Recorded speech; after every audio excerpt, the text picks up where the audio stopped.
Now, wait a minute. Say, that shot you ran through my car window there, was that because you didn't hold your hand right? Well, indirectly. Uh-huh. What caused that was using my right hand too much. Oh. But here, I didn't hold on to the club tight enough with my left hand. Uh-huh. I should pull the club through this way, do you see? Oh, I see. Yes. Watch this a moment. Uh-huh. Here the left arm pulls the club right through the ball. You can see that the right hand is kept out of the stroke until it is time to put in the big punch. Even then, I find it best to think only of using the left. If I try to whip the club through with the right hand, I always get a hook like the one you saw a moment ago. Now, here's the thing about the hands that's very important. At the top of the swing, the club must not be held so tightly that the wrist will be stiffened. And yet, it must be held firmly to keep it from turning in the hand. Now, notice here that I'm gripping the club mainly in the fingers of the left hand. I have a firm hold upon it, and yet my wrist can still work easily. I always have a better feel of the club head if I permit my fingers to open slightly at the top.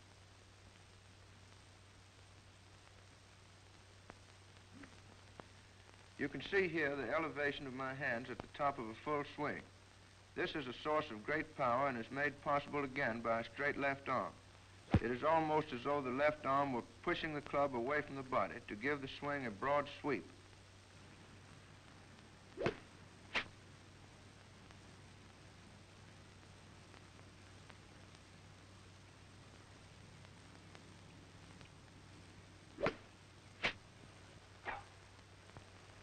Excuse me, Mr. Jones. I noticed lately when I play my shots, and through my hips I'm always stiff and tight, and yet you seem to turn so freely on your hips. I wonder if that could be what's the trouble with my playing. It might very well be. I think a free hip turn is very important. But you know, your feet can get in such positions that you can't have any freedom in your hips.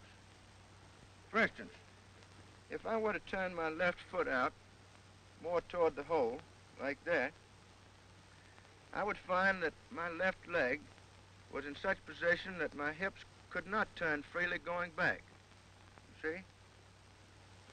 And if I were to turn the left foot in that way, I would find that it would obstruct the hip turn going through. Now, I think a compromise between those two positions is best, with both feet turned slightly outward.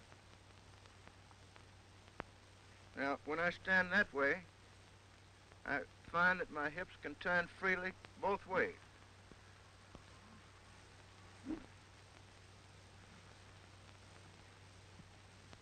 Now, this shows what I mean. First, watch the action of the left knee and foot during the backswing. Then look at the position of the left foot, which makes this possible. You can go from the ground up and see how the position of the foot affects the movement of the knee, and that in turn the action of the hips. At the top of the swing, my back is almost square to the hole. And then when the club meets the ball, see how far around my hips have turned. And here's another thing.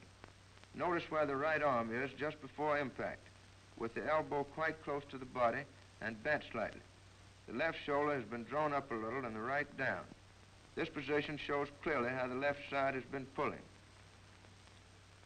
From this angle, it is shown clearly that I don't make any effort to plant my feet solidly in the ground. As the hips turn going back, the left knee bends and the right leg straightens. The left heel comes up during a backswing, and the heel of the right foot leaves the ground soon after the club starts down.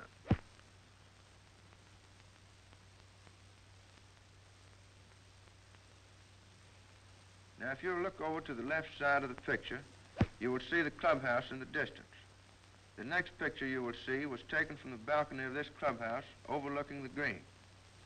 Here it is. Watch closely and you'll be able to follow the ball. The distance is 243 yards.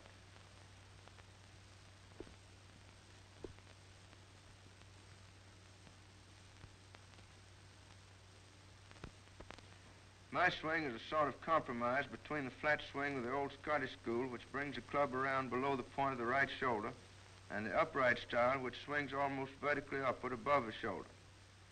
Generally speaking, very tall men seem to favor a more upright swing, and short people want a bit on the flat side. I don't think it is wise to go to extremes in either direction.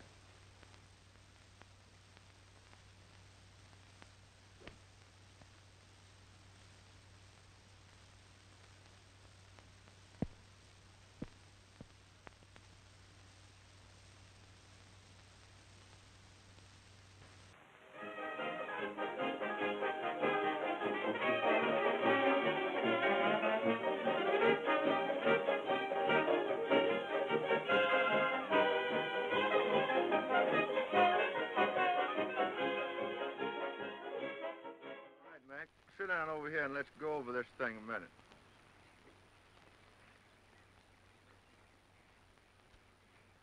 Lucian told you a moment ago to address the ball more off your right foot.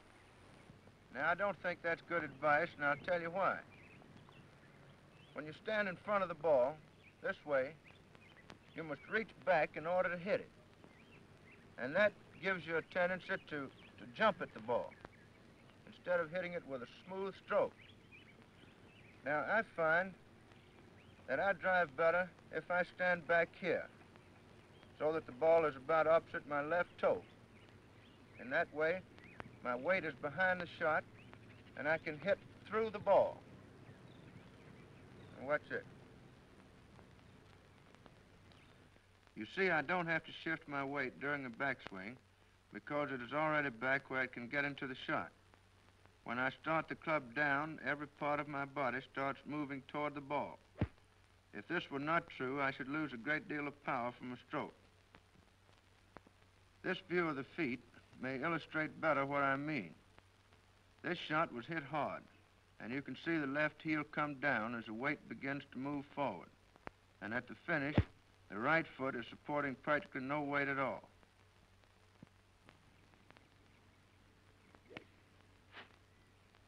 Now remember, in driving, you haven't the same problem that you have in playing a wood club from the fairway. Instead of elevation, here you want length.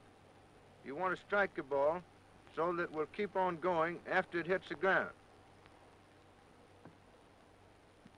So instead of hitting a ball down, as I do with a Brassie, I try to hit it fairly in the back and sweep it off a tee. This sort of a stroke produces an arching flight, not the kind that rises quickly and drops almost dead, but the sort of shot that strikes the ground at an angle and has lots of roll. This diagram will show a marked flatness in the swing near the bottom of the arc as the club strikes the ball. The blow neither comes down sharply before impact nor goes up abruptly afterwards. I make no effort to stop the club after I hit the ball, but let it travel on of its own momentum until it arrives at the finish you see here.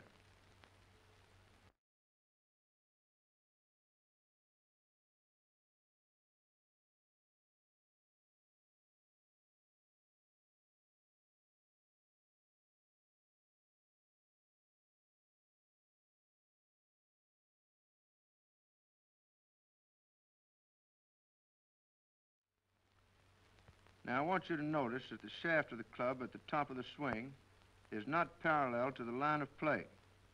The head end of the club is directed considerably to the right of the objective, and in starting down, it drops back so that it can never get outside the line of flight.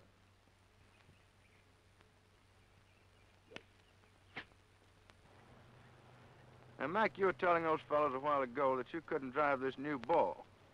I'm afraid that's more an excuse than it is a reason. If you'll just go on and play the ball and forget that it's any different from the one you've been using, you'll do just as well with it, if not better. Yeah? Of course, I shouldn't blame anything on the ball. But, Bob, what about driving it into the wind? Well, the thing to be careful of in a wind is to see that you don't let it rattle you and bait you into pressing. When you're driving against a stiff breeze, you should take things even a bit more easily than usual. Don't try to overcome the wind. Just accept your loss of distance and hit the ball comfortably down the fairway. When trying to keep a drive low into a headwind, the inclination is to knock it down. But I find that it is far better to hit the ball still in the back. The downward blow imparts backspin, and the spin makes the ball rise, while the sweeping blow gives the ball the arching flight we have talked about and keeps it down. And since it is control that is wanted most, I do not hit quite so hard as I would under normal conditions.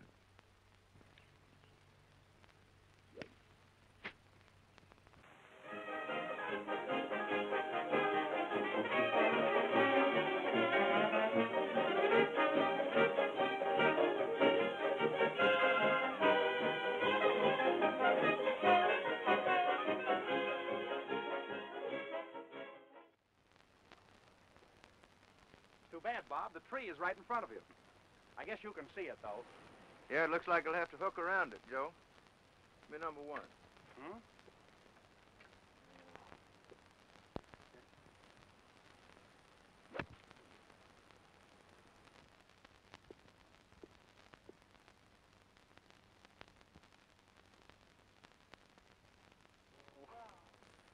This shot is played with a number one iron to keep the ball under the branches of the tree. The direction of the blow is from the inside out, and the right hand rolls over the left as the club meets the ball. The right shoulder comes through a bit higher than it does ordinarily.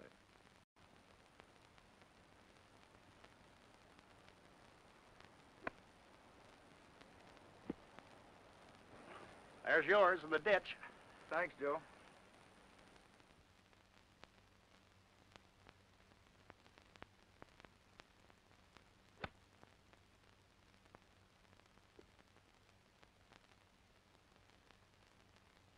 The success of this shot depends upon the player's ability to swing accurately from the strained position. I find that this is a severe test of concentration and of one's ability to relax under stress.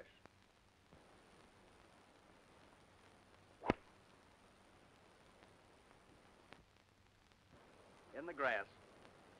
There you are. I knew I could find it. Give me that niblick again.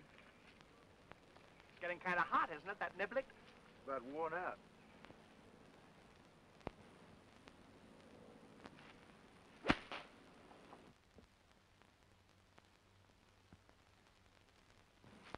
Hey, why don't you lay off once in a while? You can see that this one had to be hit hard. There's one thing about long rough. Be sure to use a club with enough loft to get the ball up before the grass smothers it.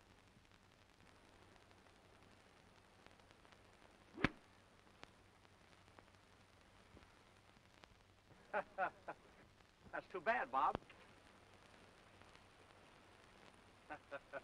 Well, I guess you'll concede this hole, Bob.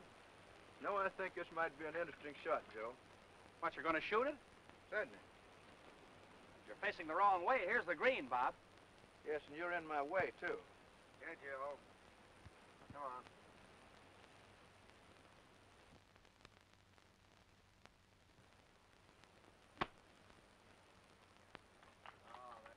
All you need here is to get your angle right.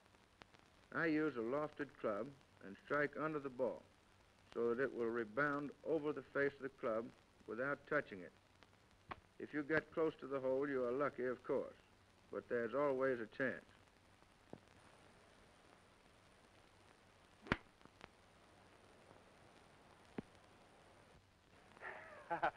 I thought for a minute you were going to be on the green.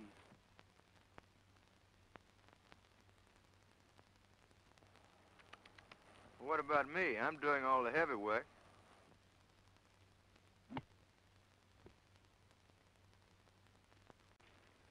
I'm afraid your ball is clear under the water. I'd give it up, Bob. Well, they can take a pass, Joe.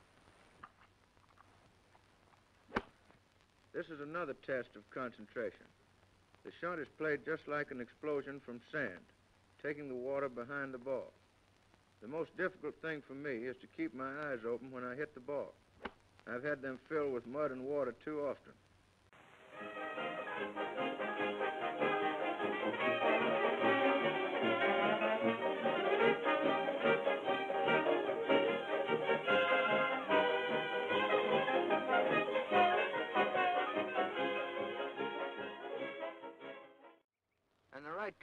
practice is just as interesting as playing. I never go on a practice tee unless I have a definite purpose in view, some correction to make. And I continue only so long as I can keep my mind on what I'm doing. Now, that sort of practice is never tiresome, and it's the only kind that does any good at all.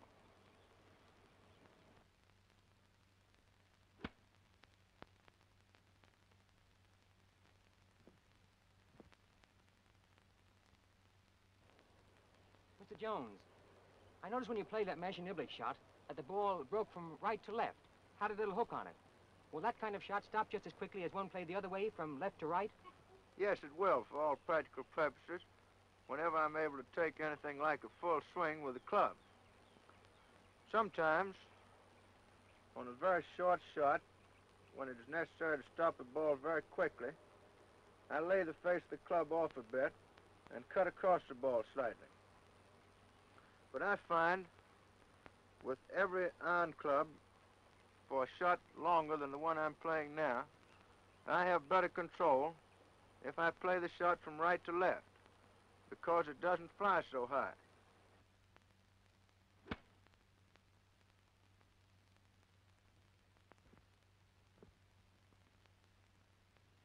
Oh, Bob, you said just now that when you go out to practice, you always have a definite purpose in mind. Would you mind telling us some of the things you have trouble with? Well, with the medium irons and short irons, the trouble that I have most often is failing to cut my wrists at the top.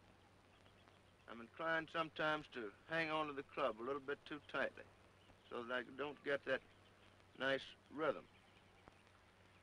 Now, you watch my hands when I play this shot, you see what I mean. I like to be able to feel the head of the club all the way through the stroke.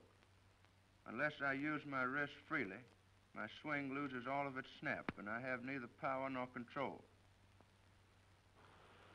Now, with the longer irons, number 1, for example,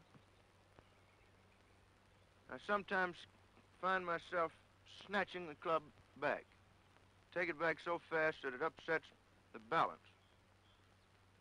And I find that I always hit the ball better if my backswing is very leisurely, almost lazy, like this. Now watch these two shots at actual normal speed.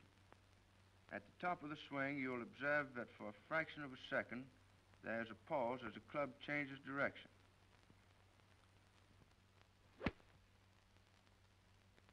The same swing in slow motion shows how a slow backswing lessens the danger of starting downward too quickly. It is very necessary for the player to be perfectly balanced when he starts hitting.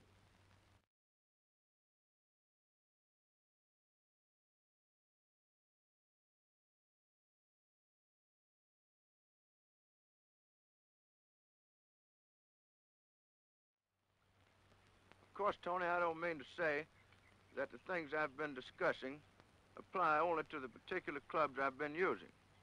I'm simply trying to show you where these faults are most likely to crop up in my own game. Now, whenever I find myself hooking badly with a wood club, spoon, I can usually trace the trouble to my left side.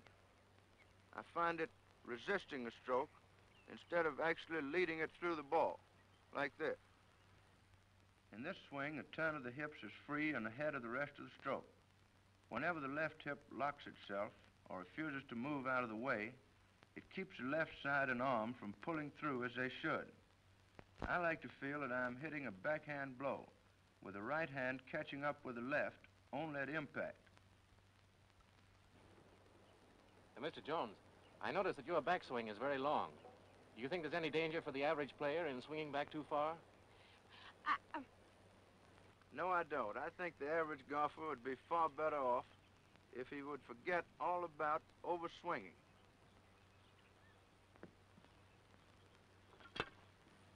Now watch the length of my swing with the driver. The trouble with most of them is that they don't take the club back far enough. Now, I like the backswing to be long enough so that I have plenty of time to get speed on the club head before it meets the ball, without giving me any tendency to jump at it. When I go out for length, I swing the club back well beyond the horizontal. I like to let the backswing go just as far as it can go comfortably. The full turn of the hips and the elevation of the hands give me full command of all the power I possess, and I have plenty of time to reach full speed by the time I hit the ball. If my backswing was shorter, I should find it more of an effort to strike with the same force. Say, Bob, the gang here have been wondering why you sort of cock your head to one side and seem to look at the ball out of your left eye. Is there any particular reason for that? Well, Ike, that's the thing that I've done naturally all my life.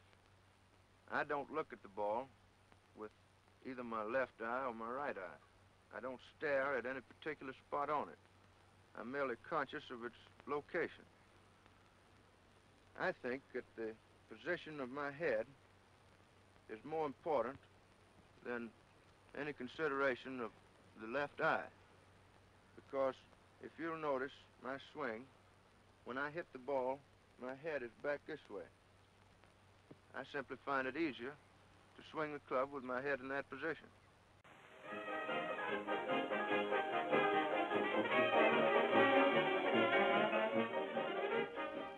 Those of you who have been good enough to follow us through this little series know that in each preceding episode, we have confined ourselves to explaining the use of one particular club or the playing of one particular shot. Now we're going to try to put together for you a complete round of golf in order to show you the relation of one club to the other. Of course, we shall have to take certain liberties in order to cover in 10 minutes on the screen what would ordinarily require 2.5 to 3 hours in the playing. But O.B. Keeler will escort you around the course, and I will step in here and there to explain a shot which I think may be interesting. Well, here's a typical Saturday afternoon four-ball match on the first tee. One pair have driven. That was Bobby's partner. And here comes Bobby. He rather likes to drive last in a pair. He likes to see what his partner's done. But I don't think he's going to take any chances with this shot. No, he gave it a ride. He looks pleased. And there they go on a round of golf. Well, that was a good drive. It was out in front, but he's still got a big shot left, and I don't think he's going to reach the green with this one. He's got the heavy artillery, the old Brassie, and he hit that one, but he's not home yet. I think he's got about a Mashiniblick shot left. Yes, it's a Mashiniblick pitch. The ball's in the air. It's coming down, it's on the green, and it's rolling up where he can kick it in for a birdie 4. Tell us how you did that, Bob.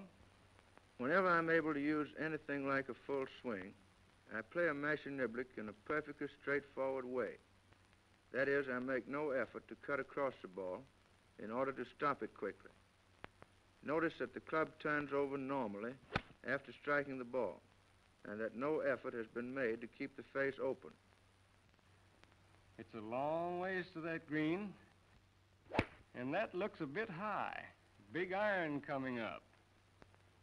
And here she comes. How about that, Bob? In this shot, I think the position at the top reveals a lot.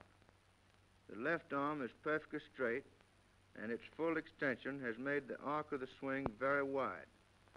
The hips have turned full around, the wrists are cocked, and the hands are high.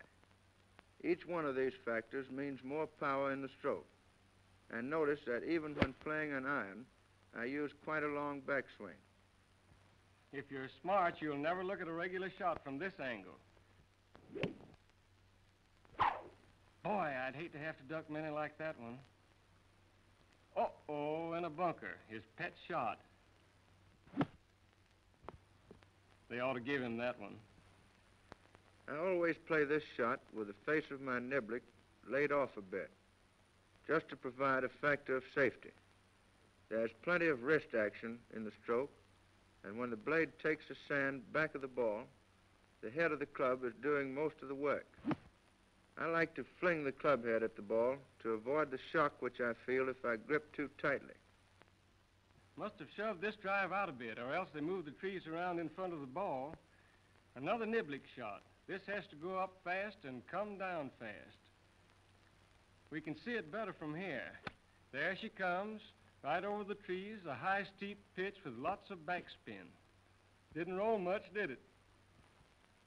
Although this shot has to be elevated very quickly, the stroke is still downward, as you can tell by watching the turf fly.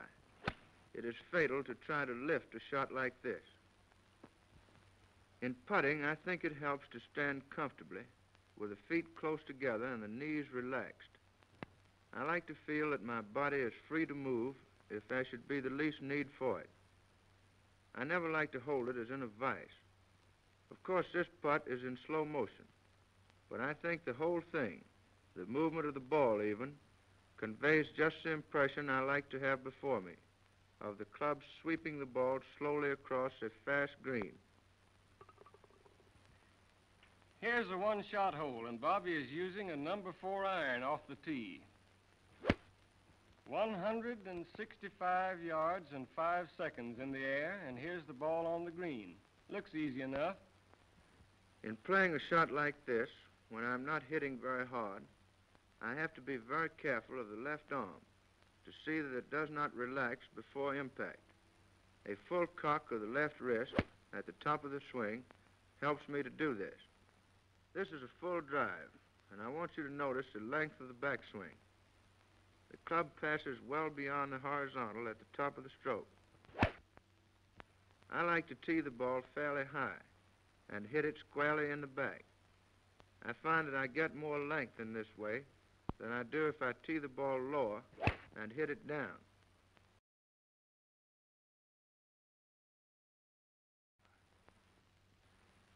Sometimes from short distances, a little pitch and run shot with a mashie is far safer than a pitch.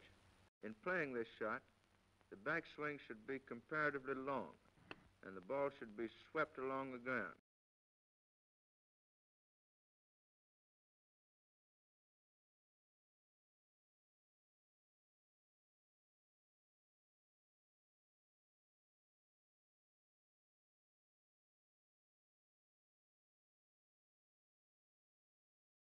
The drive from the last tee, and Bobby needs a big wallop here. He gave it all he had. It's a long hole, 500 yards. That looks as if it's a little more than halfway there, but he'll still need a big Brassie shot if he's going to get home. I wonder how the match stands. Here's the old Brassie. In playing a Brassie, the most common mistake is to try to lift the ball into the air. This view shows the hips shifting forward as the downstroke begins, and the weight settling on the left leg at the finish. The speed of the ball and the loft of the club should be trusted to make the shot rise.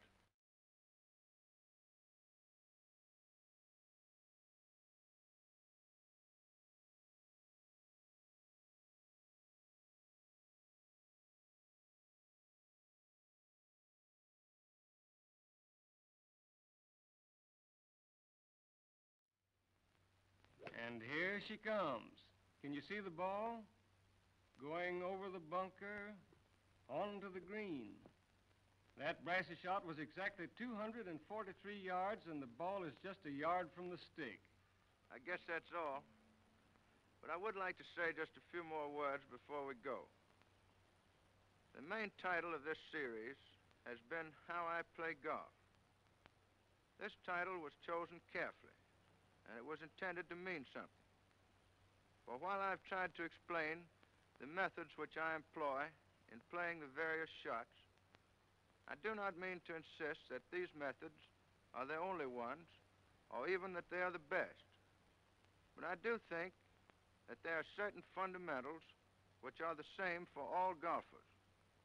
And in making my explanations, I have tried to separate these fundamentals from mannerisms which might be peculiar to my own individual style, in order that what I had to say might be of general application. The average golfer is not interested in winning championships. The chief benefits of the game for him must be recreation and the companionship of congenial friends. But it seems to me that that is little excuse for playing the game in a haphazard way. I have always thought that if a game was worth playing at all, it was worth making some effort to play it correctly.